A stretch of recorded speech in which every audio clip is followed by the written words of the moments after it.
அதிசயங்கள் நடந்திட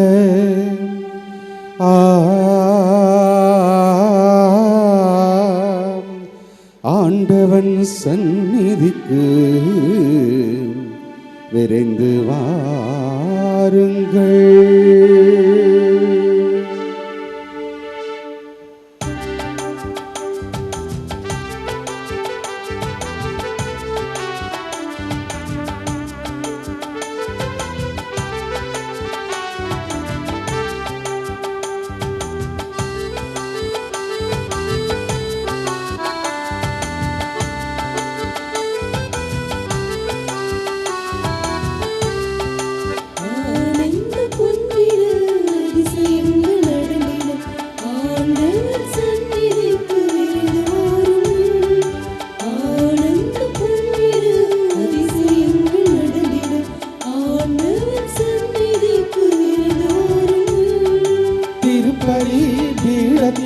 தேவன் வருகிறார், திரும்பிய உள்ளங்களில் அமைதி தருகிறார். திருப்பலி பீடத்தில் தேவன் வருகிறார், திரும்பிய உள்ளங்களில் அமைதி தருகிறார். ஆனந்த பொங்கிட அதிசயங்கள் நடந்திட ஆண்டவன் சந்நிதிக்கு விரைந்து வாருங்கள்.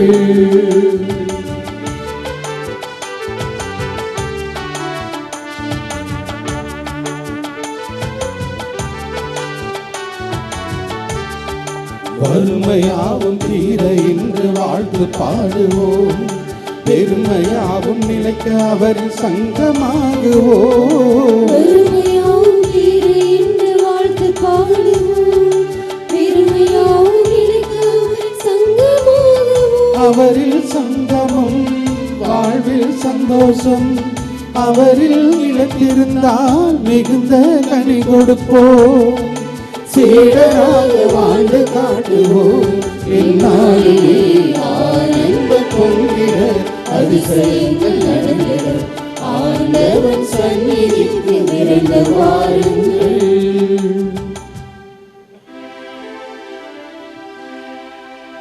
தந்தை மகன் தூயாவியாரின் பெயராலே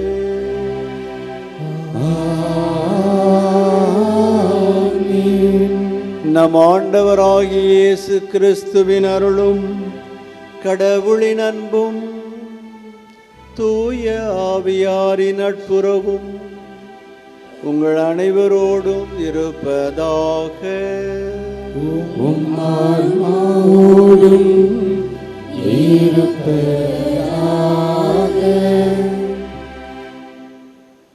அன்பர்களே, இந்த திருப்பலியானது ஆலயத்திலே கூடியிருக்கிற உங்களுடைய கருத்துக்களுக்காக, எண்ணங்களுக்காக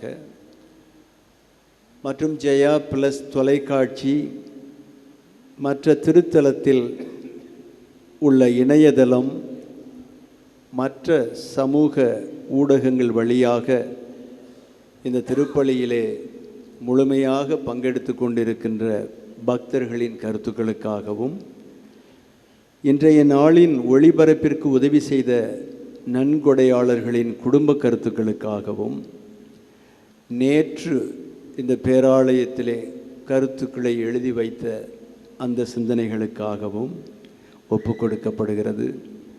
இந்த ஒளிபரப்பை காணுகிற அனைத்து அன்னையின் பக்தர்களையும் இறைவன் நிறைவாக ஆசிர்வதிக்கவும் நம்மையும் ஆசிர்வதிக்கவும் இத்திருப்பலியில் மன்றாடுவோம்.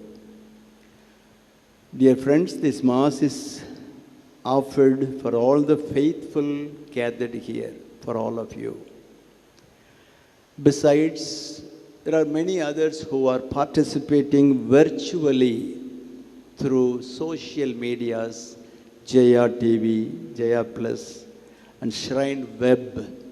So we also join them in communion, in offering this Mass in a special way. We thank for the people who sponsor for this live telecast. We also remember the intentions written yesterday at this shrine. And may the lady who is here presiding over this church with her son bless all of them. நம்முடைய இந்த திருப்பலியை தகுந்த முறையில் ஒப்புக்கொடுக்க தகுதி பெறும் பொருட்டு நம்முடைய குறைபாடுகள், குற்றங்கள் இவைகளை நினைத்து व्यसனப்பட்டு கடவுளிடமும் மற்றவர்களிடமும் மன்னிப்பு கேட்போம்.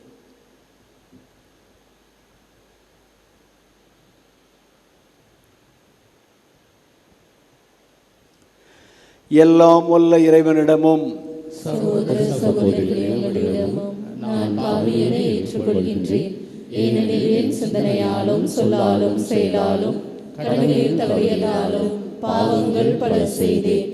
என் பாவமே, என் பாவமே, என் பெரும் பாவமே. ஆகையால் எப்பொழுதும் கன்னியான புனித மரியாவையும் வானதூதர் புனிதர் அனைவரையும் சகோதர சகோதரிகளே உங்களையும் நம் இறைவனாகிய ஆண்டவரிடம் எனக்காக வேண்டிக் கொள்ள மன்றாடுகின்றேன். எல்லாம் வல்ல இறைவன் நம் மீது இரக்கம் வைத்து நம் பாவங்களை மன்னித்து பலவீனங்களை போக்கி நம்மை நிலைவாழ்வுக்கு அழைத்துச் செல்வாராக. ஆமென்.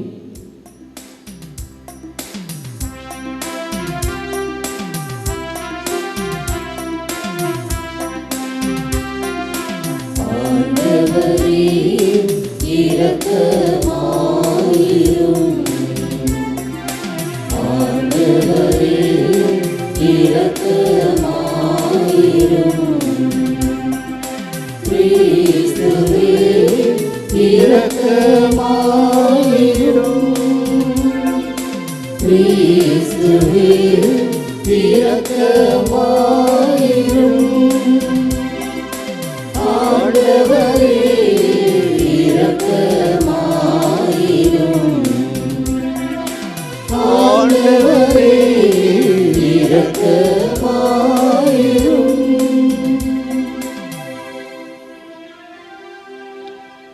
மன்றாடுவோமாக. இறைவா, உலக மீட்புக்காக பாஸ்கா பலியை ஏற்படுத்திய நீர் உமக்களின் வேண்டல்களுக்கு கனிவுடன் செவிசாய்ப்பீராக. அதனால் எங்கள் தலைமை குருவாம் கிறிஸ்து எங்களுக்காக பரிந்து பேசி அவர் எங்களை போன்று இருப்பதால் எங்களை உமோடு ஒப்புரவாக்கி உமக்கு இணையாக எங்களை இருக்க மன்னிப்பாராக. உமோடு தூயாவியின் ஒன்றிப்பில் இறைவனாய் என்றென்றும் வாழ்ந்து ஆட்சி செய்கின்றவரும் எங்கள் ஆண்டவருமான கிறிஸ்து வழியாக உம்மை மன்றாடுகிறோம்.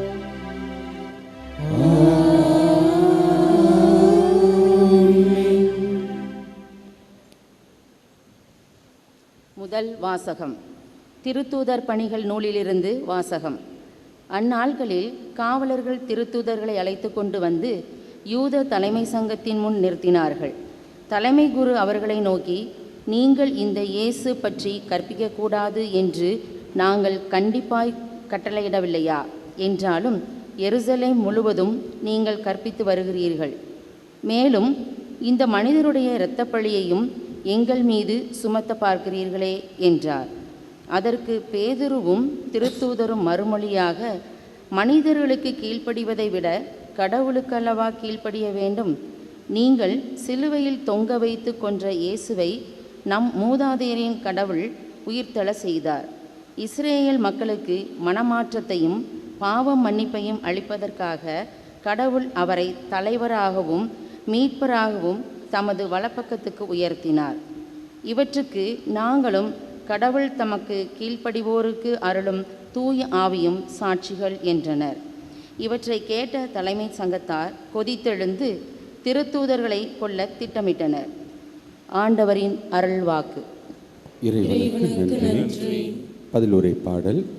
திருப்பாடல் 34. பல்லவி. இந்த ஏழை கூவி அழைத்தான், ஆண்டவர் அவனுக்கு செவி சாய்த்தார்.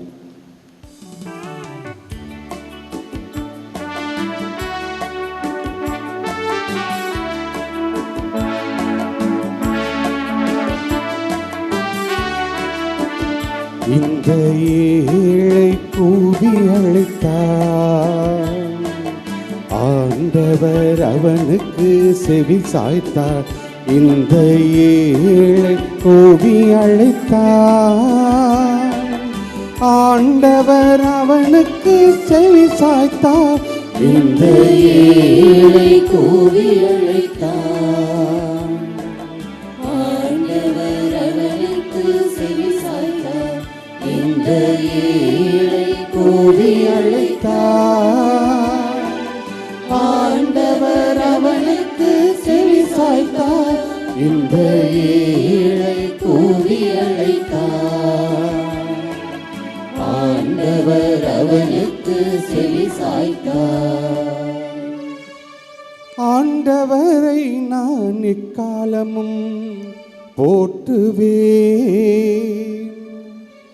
அவரது புகழ் எப்பொழுதும் என் நாவில் ஒலிக்கும். ஆண்டவர் எத்துணை இனியவர் என்று சுவைத்து பாருங்கள். அவரிடம் அடைக்கலம் புகுவோர் பேறு பெற்றோர்.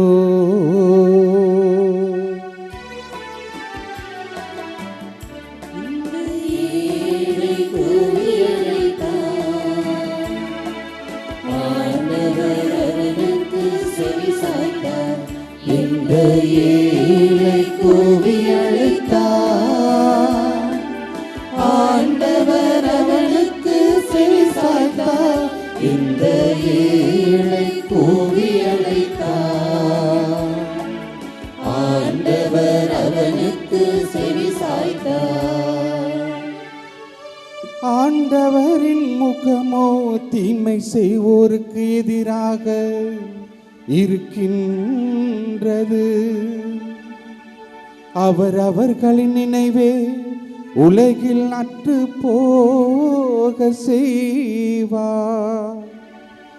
நீதிமான்கள் மன்றாடும் போது ஆண்டவர் செவி சாய்க்கின்றார். அவர்களை அனைத்து இடுக்க நின்றும் விடுவிக்கின்றார்.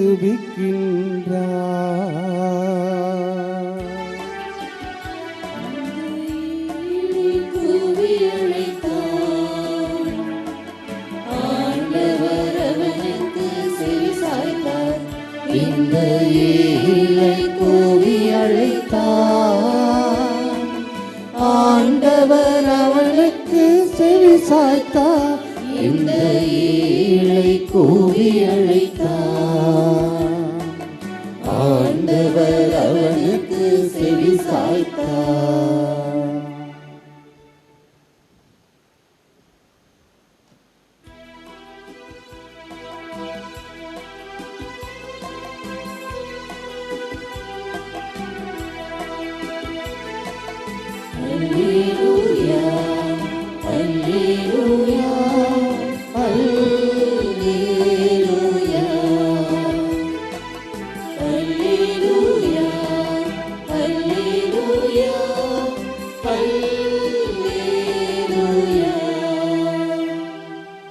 தோமா என்னை கண்டதா நம்பினாய்.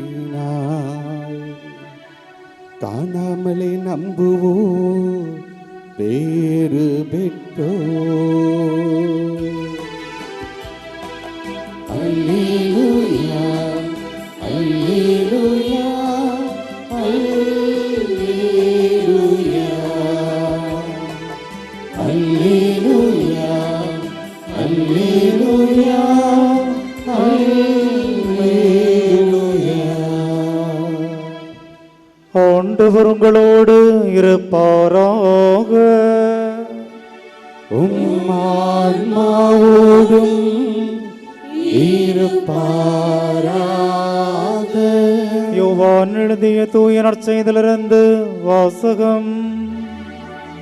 ஆண்டவரே மாற்றி உமக்கே.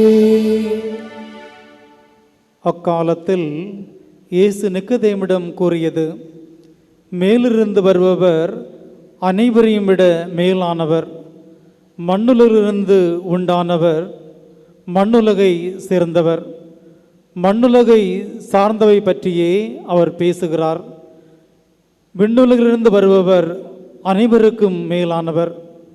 தாம் கண்டதையும் கேட்டதையும் பற்றியே அவர் சான்று பகருகின்றார். எனினும் அவர் தரும் சான்றை எவரும் ஏற்றுக்கொள்வதில்லை. அவர் தரும் சான்றை ஏற்றுக்கொள்பவர் கடவுள் உண்மையானவர் என்பதை உறுதிப்படுத்துகின்றார். கடவுளால் அனுப்பப்பெற்றவர் கடவுளின் வார்த்தைகளை பேசுகிறார். கடவுள் அவருக்கு தம் ஆவிக்குரிய கொடைகளை அளவின்றி கொடுக்கிறார். தந்தை மகன் மேல் அன்பு கூர்ந்து அனைத்தையும் அவர் கையில் ஒப்படைத்துள்ளார். மகனிட நம்பிக்கை கொள்வோர் நிலை வாழ்வை பெறுவர். நம்பிக்கை கொள்ளாதோர் வாழ்வை காண மாட்டார். மாறாக கடவுளின் சினம் அவர்கள் மேல் வந்து சேரும். ஆண்டவரின் அருள்வாக்கு. கிறிஸ்துவே உமக்கு புகழ்.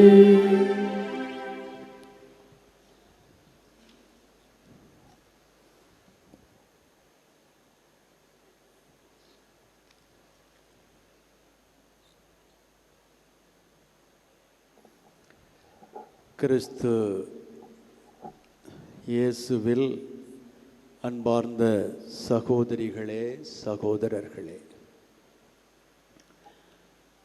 நீங்கள் ஒரு புண்ணிய பூமிக்கு வந்திருக்கிறீர்கள்.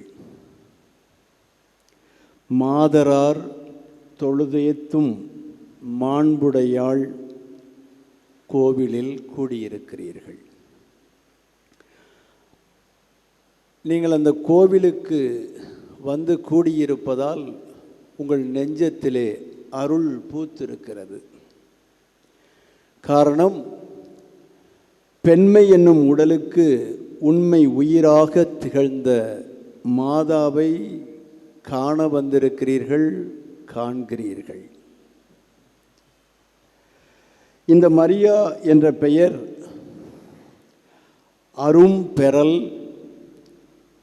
அருள் பெறல் மரபின் பெரும் பெயர். ஒரு மரபிலே வந்த பெரும் பெயர். அந்த கைகளிலே தாய்க்கை, தாயின் கைகள், தாய்க்கை, தாயின் கைகள். தாயின் கைகளிலே என்ன இருக்கிறது என்று பாருங்கள். ஒரு கையிலே உலக மீட்பர், இன்னொரு கையிலே செங்கோல். உலக மீட்பர் நமக்கு தெரியும். செங்கோல் அரசாட்சி செய்வதற்கு, அரசு மாற்றம் பெறுவதற்கு அடையாளமானது என்று சொல்லித்தான் நாம் கேள்விப்பட்டிருக்கிறோம். பாசுரங்கள், 7 பாசுரங்கள், 11 பாசுரங்கள், இவைகளை சொல்லித்தான் இதை நமது நாடு சுதந்திரம் பெற்றபோது கூட மாற்றி கொண்டார்கள், ஒரு அடையாளத்தை காண்பிப்பதற்காக என்று நாம் வாசித்திருக்கிறோம், பார்த்தோம். 7 பதிகங்கள் கூட விஞ்ஞான முறைப்படி பார்த்தால் பூமிதான் அண்டத்தின் சென்டர் என்று எண்ணிய போது எழுதப்பட்டது. அப்படி அல்ல, சூரியன் தான் இந்த அண்டத்தின் சென்டர், மையம் என்பது விஞ்ஞானம் நமக்கு சொல்லுகின்ற பாடம். எனவே காரணங்களும் வெளிப்பாடும், ரீசன் அண்ட் ரெவலேஷன், இரண்டும் இரட்டை குழந்தைகள். Reason and revelation, super natural religion, natural religion என்றெல்லாம் சொல்லுகிறார்களே, அதையெல்லாம் வித்தியாசப்படுத்துவதற்கு இது முக்கியமான காரணம். இன்றைய நற்செய்தியின் வாசகத்தின் அடிப்படையிலும், முதல் வாசகத்திலே தந்தை வாசிக்க கேட்ட அந்த அடிப்படையிலும் என்ன மைய கருத்து? அவர்கள் கண்டதையும் கேட்டதையும் பேசாமல் இருக்க முடியாது. கடவுளுக்கு கீழ்ப்படிவதை விட நாங்கள் எப்படி மனிதருக்கு கீழ்ப்படிய முடியும்? எனவே மனிதர்களுக்கு கீழ்ப்படிவதை விட கடவுளுக்குத்தான் நாங்கள் கீழ்ப்படிய வேண்டும். கடவுளுக்கு கீழ்ப்படிதல் என்றால் என்ன? மனச்சான்றுக்கு கீழ்ப்படிதல். ராயப்பரும் அருளப்பரும் நாங்கள் கண்டதையும் கேட்டதையும் பேசாமல் எங்களால் இருக்க முடியாது என்று ஆணித்தரமாக சொல்லுகிறார்கள். அவர்கள் எண்ணத்திலே ஒரு திண்ணம் இருந்தது, உறுதிப்பாடு இருந்தது, எந்த நிலைமைக்கும் போகக்கூடிய ஆற்றல் இருந்தது, தெளிவு இருந்தது. இப்படி கடவுளுக்கு கீழ்ப்படிவதா, அந்த கடவுள் ஏவுகின்ற மனச்சான்றுக்கு கீழ்ப்படிவதா, அல்லது அன்னையினுடைய இன்னொரு கரத்தில் இருக்கிற செங்கோல் சுட்டிக்காட்டும் சில அரசாங்க சக்திகளுக்கு அடிமையாவதா என்பதெல்லாம் நம்முடைய சிந்தனைக்கு கொடுக்கப்படுகிற சவால் நிறைந்த கேள்விகள். ஹென்றி த எய்த் இதை கேள்விப்படாமல் வரலாற்று மாணவர்கள் இருக்க முடியாது. 1649 காலங்களிலே 17வது நூற்றாண்டிலே லண்டன் மாநகரிலே அரசராக இருந்தவர். அவருக்கு லார்ட் சான்சலர் என்று தாமஸ் மூர் என்பவர் இருந்தார். அவர் ஒரு சட்டத்தை போட்டார். அவருக்கும் திருச்சபைக்கும் பிரச்சனை வந்தது. அவர் ஒரு சட்டத்தை போட்டார், த ஓத் ஆஃப் சூப்ரமசி என்று பெயர். அதாவது அரச மேலாண்மையை ஏற்றுக்கொள்ளுகிற சத்தியத்தை எடுக்க வேண்டும்.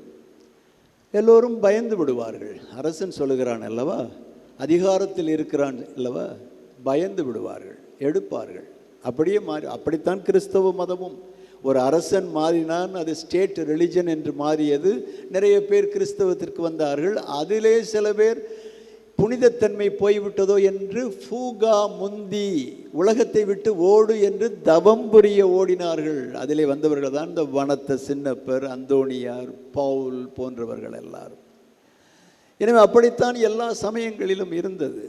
ஸோ அப்படி இந்த ஓத் ஆஃப் சூப்ரமசி என்ற அந்த மேலாண்மை, ஆதிக்க மேலாண்மை என்ற அந்த சத்தியத்தை எடுக்காத காரணத்தினால் அவரை மரண தண்டனைக்கு கொடுக்கிறார்கள். அவர் மரண தண்டனையை ஏற்றுக்கொள்வதற்கு அஞ்சினாரா? தாமஸ் மூர் மனச்சான்றுதான் பெரிது என்று எண்ணினார். அதற்காகத்தான் நான் இன்றைக்கு கூட தாமஸ் மூர் என்ற பெயரிலே பள்ளிக்கூடங்கள் ஆரம்பிக்க வேண்டும். ஏனென்றால் நம்முடைய பிள்ளைகளுக்கு மனச்சான்றை வளர்க்க வேண்டும். மழுங்கடிக்கலாம், ஒரே காரியத்தை பார்த்து பார்த்து அது தவறு என்றே போய்விடாது. ஒரு ரூமில் அழுக்கு இருந்தால் முதலில் நுழையும் போது திம்மல் வரும். நீங்கள் 2வது முறை 3வது முறை போன்னு பார்த்தீர்கள் என்றால் யூ பிகம் இன்னர்டு, அதிலே பழகி விடுவீர்கள், அது திம்மலே வராது.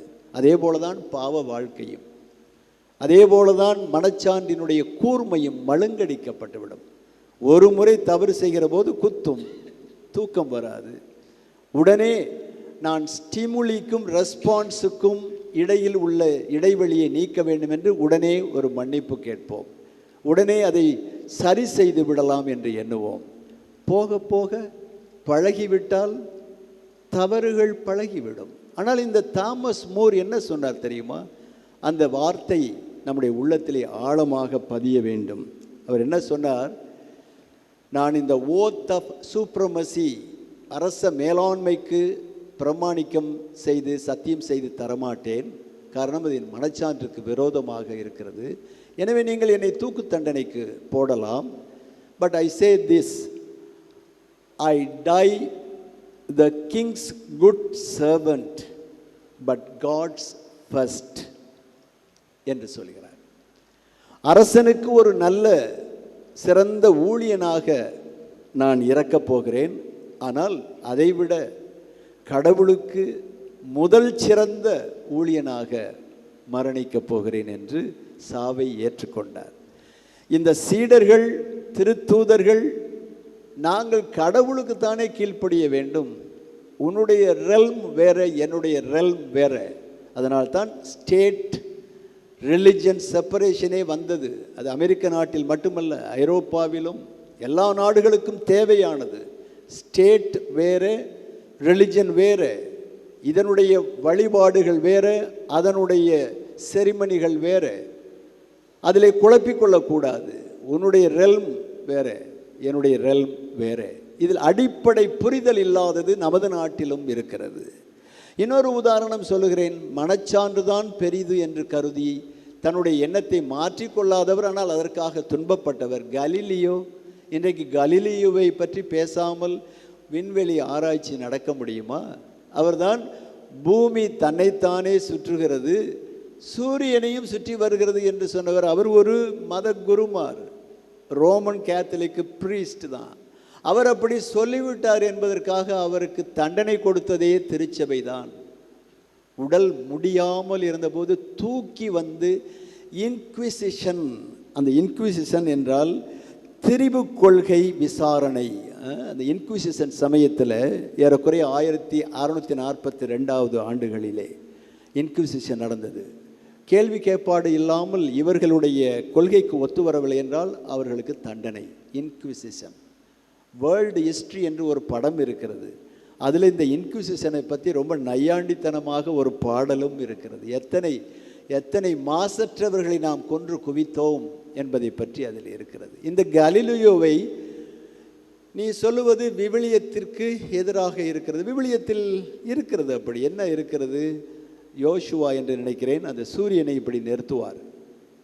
அந்த நாள் முடிவதற்குள் இந்த சண்டை தீர்ந்து விடாது, நான் வெற்றி கொள்வேன் என்பதை காட்டுவதற்காக ஒரு உபமான முறையிலே சொல்லப்பட்ட அந்த வார்த்தையை லிட்ரலாக அப்படியே எடுத்து பொருள் கொண்டு புரிந்து கொண்ட ஒரு சமூகம் இருந்தது. அப்போ அந்த கலீலியோ சொன்னது விவிலியத்திற்கு எதிராக இருக்கிறதே என்று நினைத்து அதற்காக அப்புறம் ஜான் பால் II பகிரங்கமாக மன்னிப்பு கேட்டார். அப்புறம் அவருடைய கலீலியோவினுடைய சிந்தனைகளை ஏற்றுக்கொண்டது. அது ஒரு புறம். ஆனால் இந்த கலீலியோவிற்கு மரண தண்டனை கலீலியோவுக்கு சொன்ன போது என்ன சொன்னார் தெரியுமா? அதை ஏற்றுக்கொண்டு அப்படி முழங்காலில் இருந்து அதை ஏற்றுக்கொண்டு அவர் போகும்போது சொன்னது தான் நம்முடைய உள்ளத்தை கூர்மைப்படுத்துகிறது. And the earth goes around the sun. பாருங்க, நான் தண்டனையை ஏற்றுக்கொள்கிறேன், எனக்கு மரண தண்டனை விதிக்கிறீர்கள், நான் சொல்லுவது உங்கள் கொள்கைக்கு முரணாக இருக்கிறது, ஏற்றுக்கொள்கிறேன். எட் இருப்பினும் போகும்போது எவ்வளவு துணிச்சல் இருந்தால் அவர் அதை சொல்லி இருக்க முடியும். And the earth goes around the sun. ஒரு பெரிய அகில உலக திருச்சபை, அதுவும் 17ஆவது நூற்றாண்டிலே போப்பாண்டவர்கிட்ட தான் உலகமே இருந்தது. கடைசியாக முசோலினி, ஹிட்லர் இந்த சமயத்தில் தான் வந்து போப்பாண்டவருக்கு இவ்வளவு லேண்டு வேண்டாம் என்று பிடுங்கி கொண்டு அவரும் எங்களுக்கு வேண்டாம் என்று ஒரு காம்ப்ரமைஸ்க்கு வந்தார். அவர் அந்த நெப்போலியனை பார்த்து என்ன சொன்னார்? நெப்போலியன்லாம் வந்து அவருடைய இருந்த பவரை பிடுங்கினாங்க. It will not, it must not, I will not. நோன் போசிமூஸுங்கிற வார்த்தை ஃபேமஸ் ஆனது.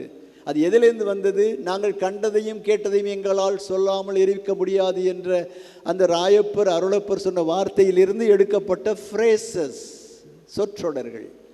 I will, it will not, I will not, it must not என்று சொல்லி நெப்போலியனோடவே வாக்குவாதம் போட்டார். நெப்போலியன் அவரை சிறைப்பிடித்தார்.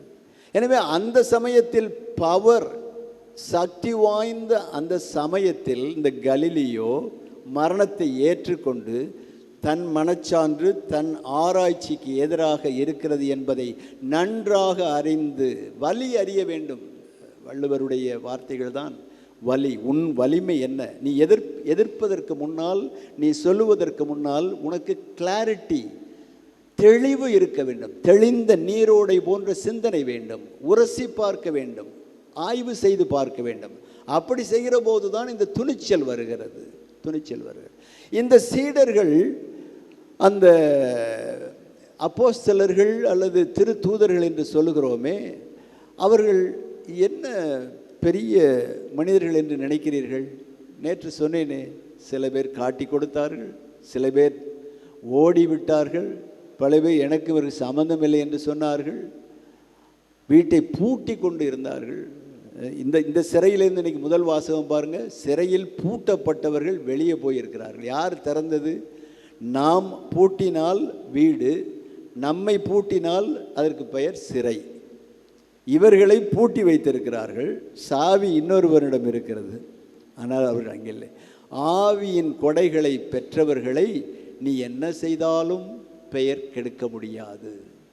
நீ கெடுப்பதாக நீ மனக்கோட்டை கட்டி கொண்டு இருக்கலாம்.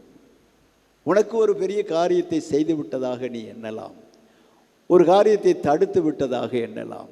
ஆனால் ஆவியின் வரங்களை பெற்றவர்கள் அளவின்றி அருளை பெற்றிருக்கிறார்கள் என்று இன்றைக்கு நாம் வாசிக்க கேட்டோம்.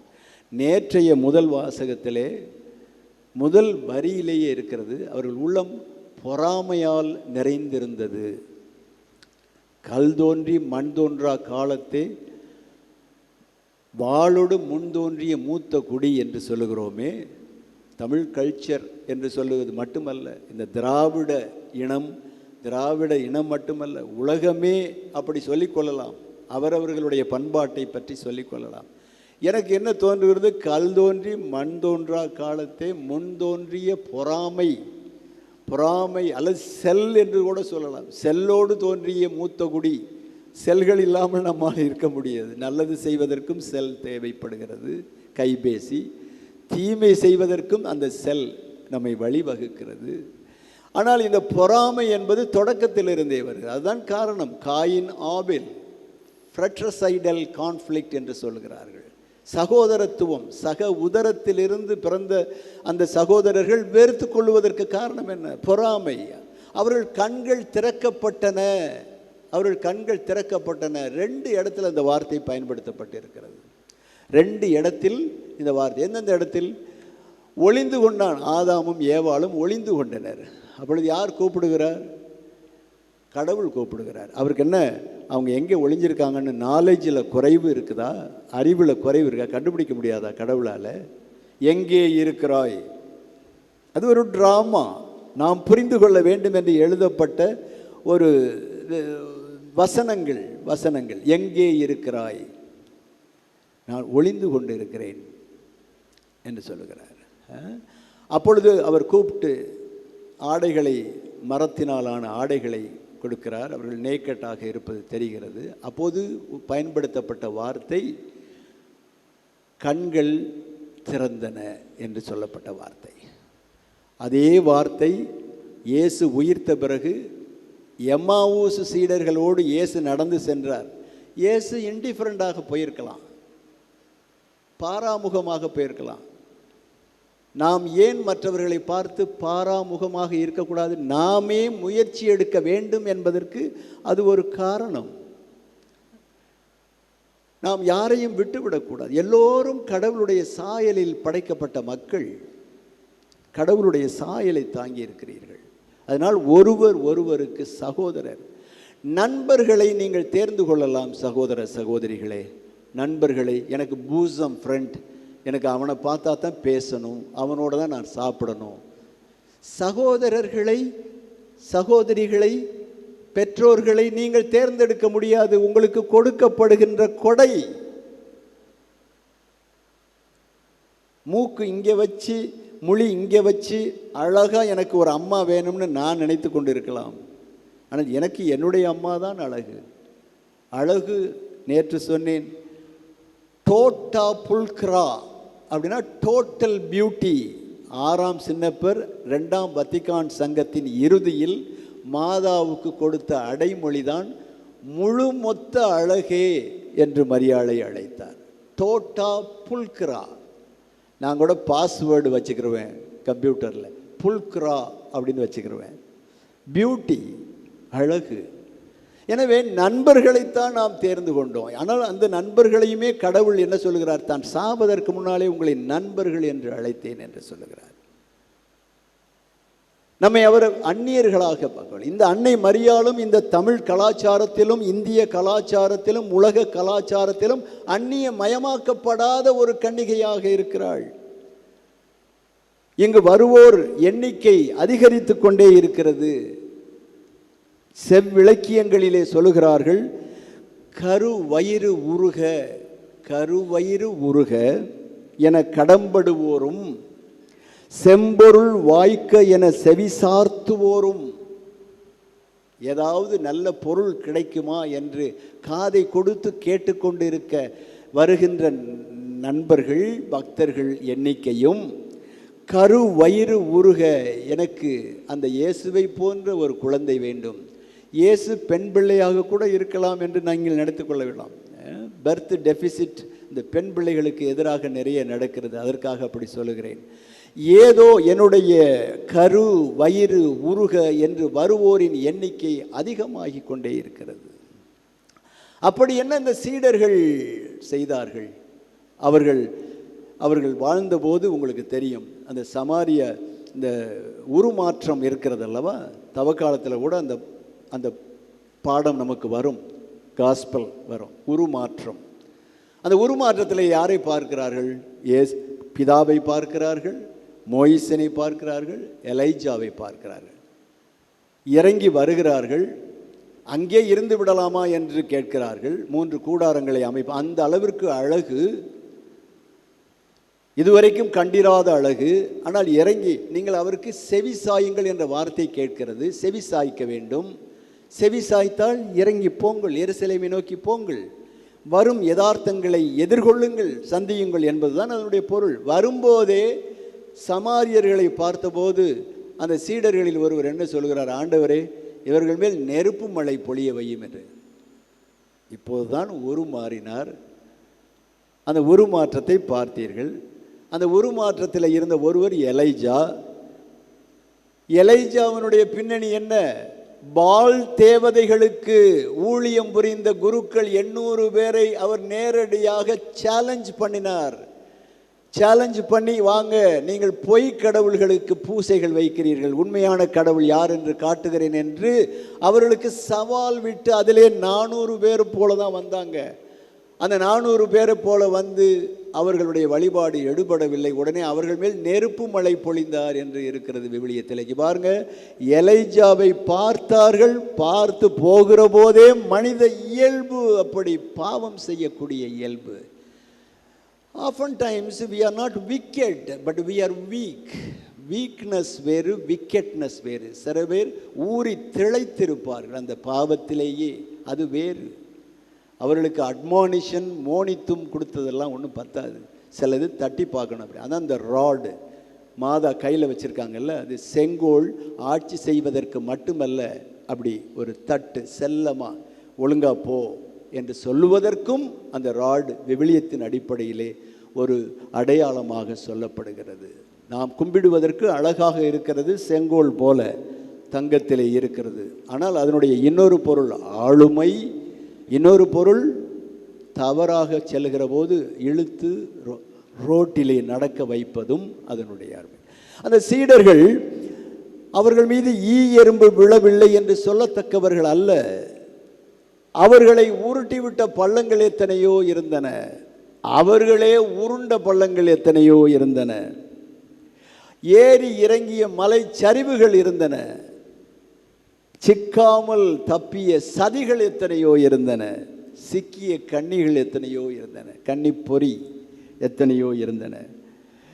இதெல்லாம் இருந்தும் அவர்களால் பார்த்ததையும் கேட்டதையும் பேசாமல் இருக்க முடியவில்லை. பாருங்கள், அப்படி அந்த சீடர்களை அடித்து துன்புறுத்தி பேசக்கூடாது, அவருடைய இரத்த பழியை எங்கள் மேல் போடுகிறீர்களே என்றெல்லாம் சொல்லுகிற போது என்ன சாதித்தார்கள் அந்த சதுசேயர்களும் பரிசேயர்களும்? நான் கேட்கிறேன், அவர்களுடைய கொடி எந்த வானத்திலே பறந்தது?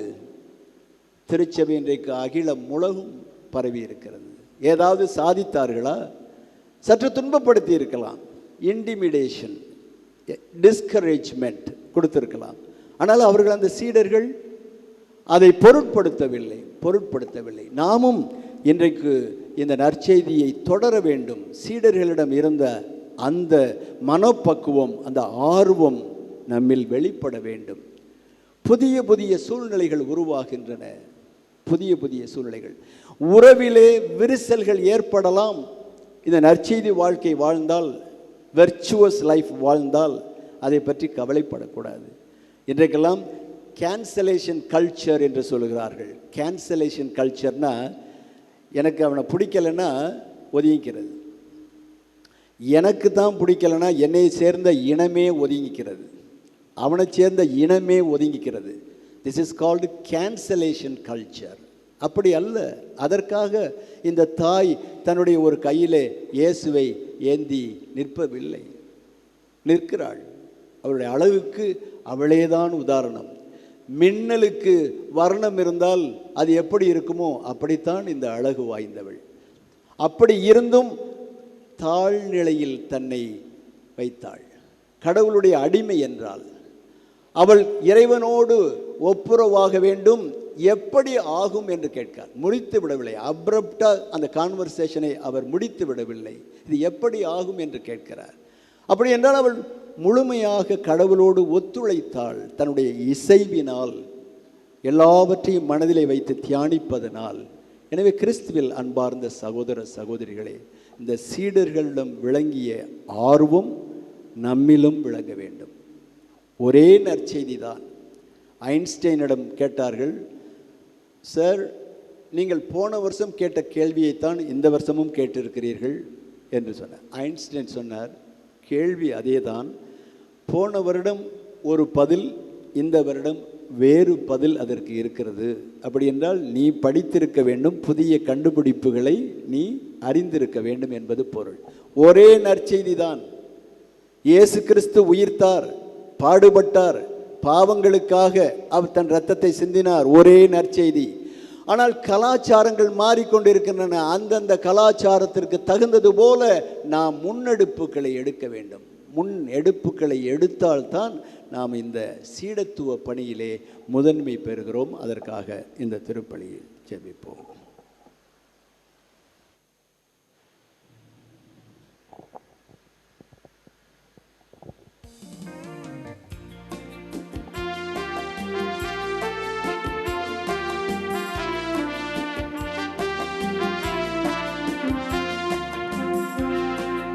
என்னை தந்தேன், எல்லாம் தந்தேன், என் வாழ்வு பழியாக்கவே.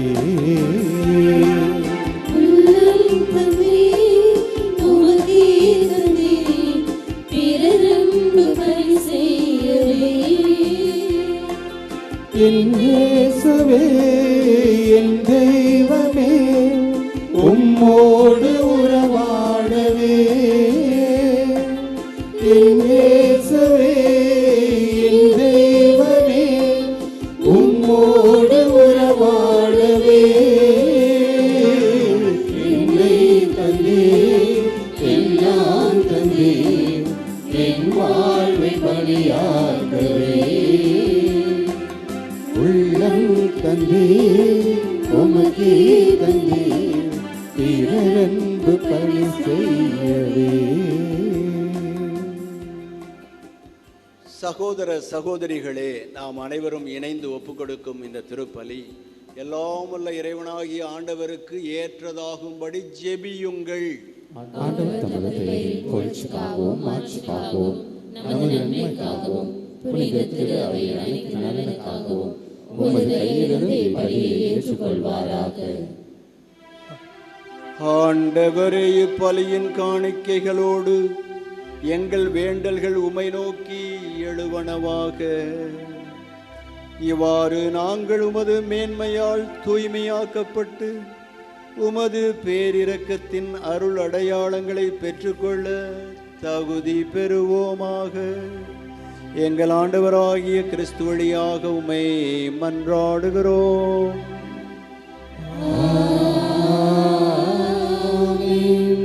ஆண்டவர் உங்களோடு இருப்பாராக. ஆன்மாவோடு இருப்பாராக. இதயங்களை மேலே எழுப்புங்கள். ஆண்டவரிடம் எழுப்பியுள்ளோம். நம் தேவனாகிய ஆண்டவருக்கு நன்றி கூறுவோம். அது தகுதியும் நீதியும் ஆனது. தூயவரான தந்தையே, உம் அன்பார்ந்த மகன் இயேசு கிறிஸ்து வழியாக என்னாலும் எவ்விடத்திலும் நாங்கள் உமக்கு நன்றி செலுத்துவது மெய்யாகவே தகுதியும் நீதியுமாகும், எங்கள் கடமையும் மீட்புக்குரிய செயலுமாகும். உமது வார்த்தையான இயேசு வழியாகவே அனைத்தையும் படைத்தீர். அவரையே மீட்பராகவும் ஈடேற்றுபவராகவும் எங்களுக்கு அனுப்பினீர். அவர் தூய ஆவியால் உடலெடுத்து கன்னிமாமரியிடமிருந்து பிறந்தார். அவர் உமது திருவுளத்தை நிறைவேற்றி புனித மக்களை உமக்கு பெற்றுத்தர தம் கைகளை விரித்து பாடுபட்டார். இவ்வாறு அவர் சாவை வென்று உயிர்ப்பை வெளிப்படுத்தினார். ஆகவே வானதூதரோடும் புனிதர் அனைவரோடும் சேர்ந்து நாங்கள் உமது மாட்சியை புகழ்ந்துரைத்து ஒரே குரலில் சொல்லுவதாவது: தூயவர், தூயவர், தூயவர், வான் படைகளின் கடவுளாம் ஆண்டவர், விண்ணகமும் மண்ணகமும் உமது மாட்சியால் நிறைந்துள்ளன. உன்னதங்களிலே ஓசன்னா. ஆண்டவர் பெயரால் வருகிறவர் ஆசி பெற்றவர். உன்னதங்களிலே ஓசன்னா.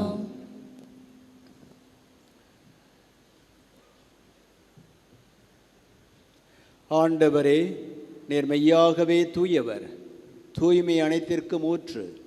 ஆகவே உம்முடைய தூய ஆவியை பொழிந்து இக்காணிக்கைகளை தூய்மைப்படுத்த உம்மை வேண்டுகிறோம். இவ்வாறு எங்கள் ஆண்டவர் இயேசு கிறிஸ்துவின் திரு உடலும் திரு இரத்தமுமாக எங்களுக்கு இவை மாறுவனவாக. அவர் பாடுபட உளங்கணிந்து தம்மை கையளித்த போது அப்பத்தை எடுத்து நன்றி செலுத்தி அதை பிட்டு தம் சீடர்களுக்கு அளித்து கூறியதாவது: அனைவரும் இதிலிருந்து பெற்று உண்ணுங்கள், ஏனெனில் இது உங்களுக்காக கையளிக்கப்படும் என் உடல்.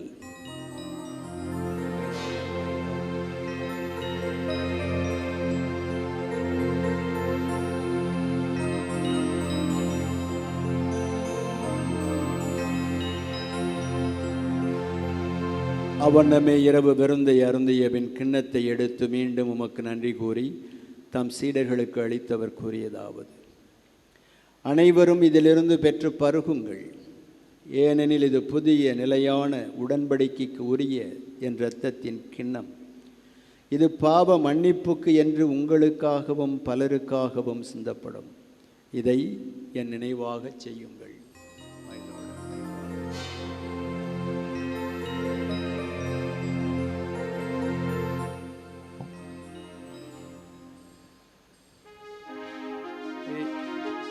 இது நம்பிக்கையின் மறைபொருள்.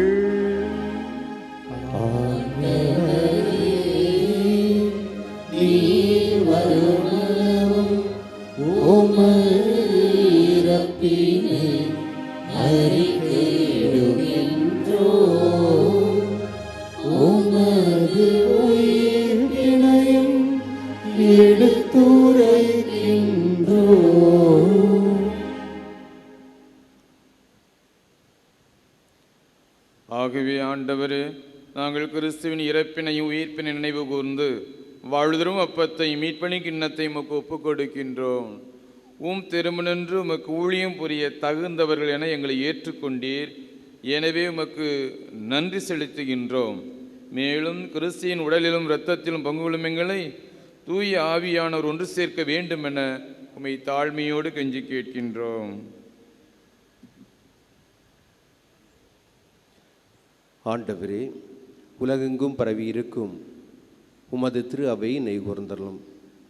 எங்கள் திருத்தந்தை லியோ, எங்கள் ஆயர் சகாராஜ் ஆண்டகை, எல்லா திருநிலையினர் ஆகிய அனைவரோடும் உமது திரு அவை அன்பில் நிறைவேற செய்தரலும்.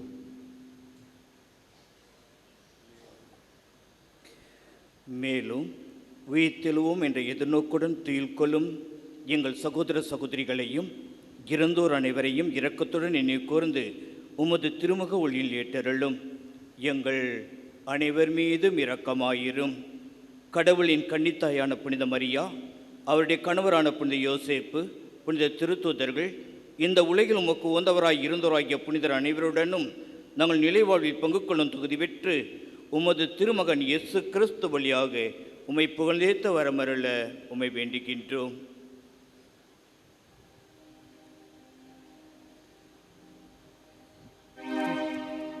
இவர் வழியாக இவரோடு இவரில்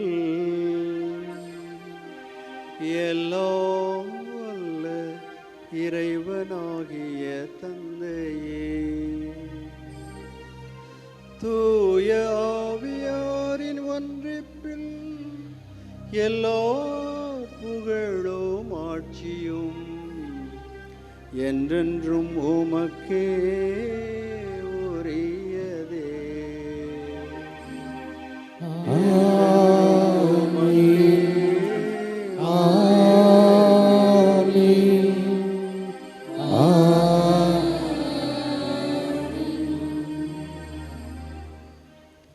இரண்டு முறை அவர்கள் கண்கள் திறந்தன என்று விவிலியத்திலே இருக்கிறது என்று சொன்னேன். ஆதாம் ஏவாளை கடவுள் என்கவுண்டர் பண்ணுற போது, நேரடியாக கூப்பிட்டு பேசும்போது அவர்கள் கண்கள் திறந்தன. எம்மாவூஸ் சீடர்கள் அப்பத்தை பிற்குங்கிற போது கண்கள் திறந்தன. நாமும் இந்த அப்பத்தை பிற்கப் போகிறோம். அந்த அப்பத்திற்கு முன்னால் இருக்கிறோம். நம்முடைய கண்களும் திறக்கப்பட வேண்டும். அகப்பார்வை வேறு, புறப்பார்வை வேறு. ஒவ்வொரு நாளும் நம்முடைய பார்வையிலே குறைகள் இல்லை என்றாலும் நான் பார்வை பெற வேண்டும் என்று அவரிடம் ஜெபிக்க வேண்டும். அதற்காக ஆண்டவரை பார்த்து ஜெபிப்போம். விண்ணகத்தில் இருக்கிற எங்கள் தந்தையே, உமது பெயர் தூயதென போற்ற பெறுக. உமது ஆட்சி வருக. உமது திருவுளம் விண்ணுலகில் நிறைவேறுவது போல மண்ணுலகிலும் நிறைவேறுக. எங்கள் அன்றாட உணவை இன்று எங்களுக்கு தாரும். எங்களுக்கு எதிராக குற்றம் செய்வோரை நாங்கள் மன்னிப்பது போல எங்கள் குற்றங்களை மன்னியும். எங்களை சோதனைக்கு உட்படுத்தாதேயும், தீமையிலிருந்து எங்களை விடுவித்தருளும். ஆண்டவரே, தீமைகள் அனைத்திலும் இருந்து எங்களை விடுவித்து எங்கள் வாழ்நாளிலேயே அமைதியை கனிவுடன் அருள உம்மை மன்றாடுகிறோம். உமது பேரிரக்கத்தின் உதவியால் நாங்கள் எல்லா விதமான பாவங்களிலிருந்தும் எப்போதுமே விடுதலை பெற்று யாதொரு தேவையற்ற கலக்கமுமின்றி நலமாயிருப்போமாக. நாங்கள் எதிர்நோக்கி இருக்கும் பேரின்பத்திற்காகவும் எம் மீட்பராகிய இயேசு கிறிஸ்துவின் இரண்டாம் வருகைக்காகவும் காத்திருக்கின்றோம். ஆண்டவரே இயேசு கிறிஸ்துவே, அமைதியை உங்களுக்கு விட்டு செல்கிறேன், என் அமைதியையே உங்களுக்கு தருகிறேன் என்று உம் திரு தூதர்களுக்கு மொழிந்தீரே. எங்கள் பாவங்களையும் பலவீனங்களையும் குற்றம் குறைகளையும் கிட்ட பார்வைகளையும் சுயநலங்களையும் பாராமல் உமது திரு அவையின் நம்பிக்கையை கண்ணோக்கி, அன்னை மரியாளின் நம்பிக்கையை கண்ணோக்கி, எங்கள் முன்னோர்களின் நம்பிக்கையை கண்ணோக்கி உமது திருவுளத்திற்கு ஏற்ப அதற்கு அமைதியையும் ஒற்றுமையையும் அளித்தருள்வீராக. என்றென்றும் வாழ்ந்து ஆட்சி செய்கின்றவர் நீரே. ஆண்டவருடைய அமைதி உங்களோடு என்றும் இருப்பதாக. ஒருவருக்கொருவர் கிறிஸ்துவின் அமைதியை அறிவித்துக் கொள்ளுவோம். அமைதி உங்களோடு இருப்பதாக. உலகின் பாவங்களை போக்கும் இறைவனின் செம்மறியே, எங்கள் மேல் இரக்கமாயிரும். உலகின் பாவங்களை போக்கும் இறைவனின் செம்மறியே, எங்கள் மேல் இரக்கமாயிரும். உலகின் பாவங்களை போக்கும் இறைவனின் செம்மறியே, எங்களுக்கு அமைதியை அளித்தருளும். இதோ இறைவனின் செம்மறி, இதோ உலகின் பாவங்களை போக்குகின்றவர். செம்மறியின் இந்த விருந்துக்கு அழைக்க பெற்ற நாம் யாவருமே பேறு பெற்றோர். ஆண்டவரே, நீரிடத்தில் எழுந்தருள நான் தகுதியற்றவன். ஆனால் ஒரு வார்த்தை மட்டும் சொல்லியருளும், எனது ஆன்மா நலமடையும். கிறிஸ்துவின் திரு உடலும் இரத்தம் நம்மை பாதுகாத்து நமக்கு நித்திய வாழ்வு தருவதாக.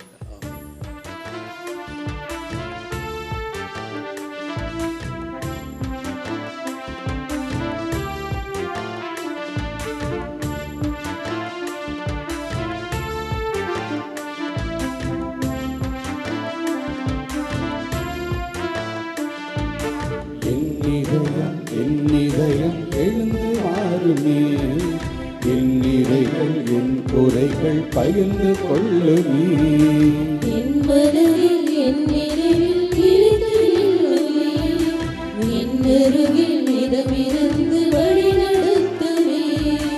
என் இதயம் எழுந்து வாருமே, என் நிறைகள் என் குறைகள் பகிர்ந்து கொள்ளுமே. என் மனதில் என் நினைவில் நிலைத்து நில்லுமே, என் அருகில் இடமிருந்து வழி நடத்துமே.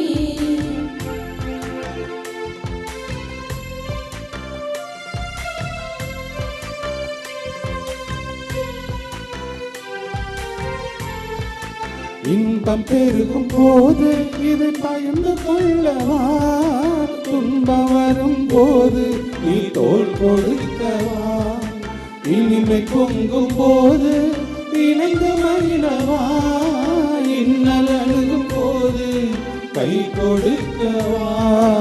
அன்பு வடிவில் வா, வார்த்தை வடிவில் வா, அன்பு வடிவில் வா, அயலன் வடிவில் வா.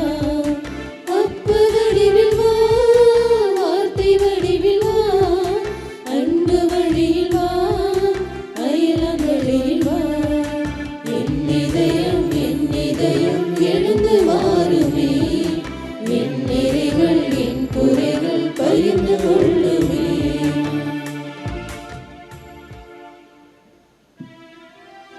மன்றாடுவோமாக.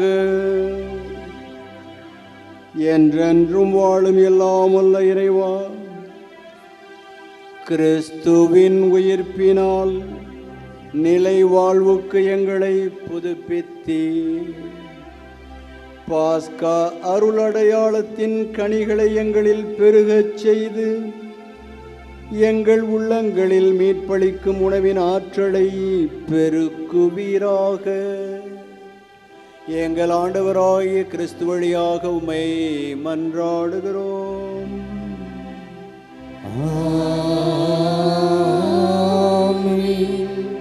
ஆண்டவர் உங்களோடு இருப்பாராக.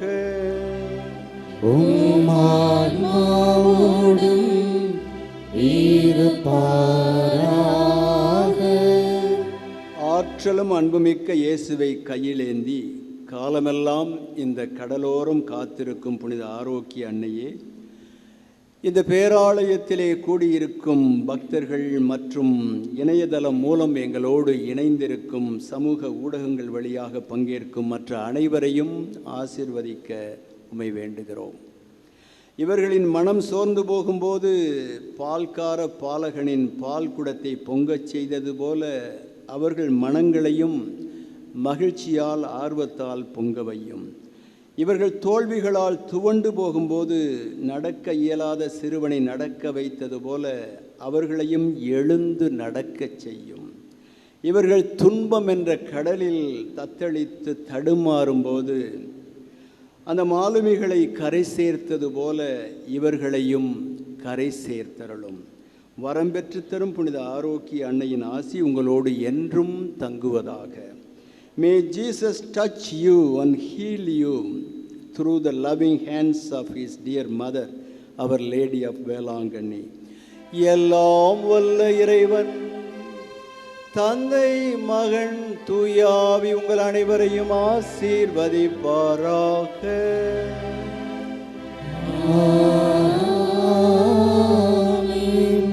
சென்று வாழுவோம். திருப்பலி நிறைவுற்றது. இறைவனுக்கு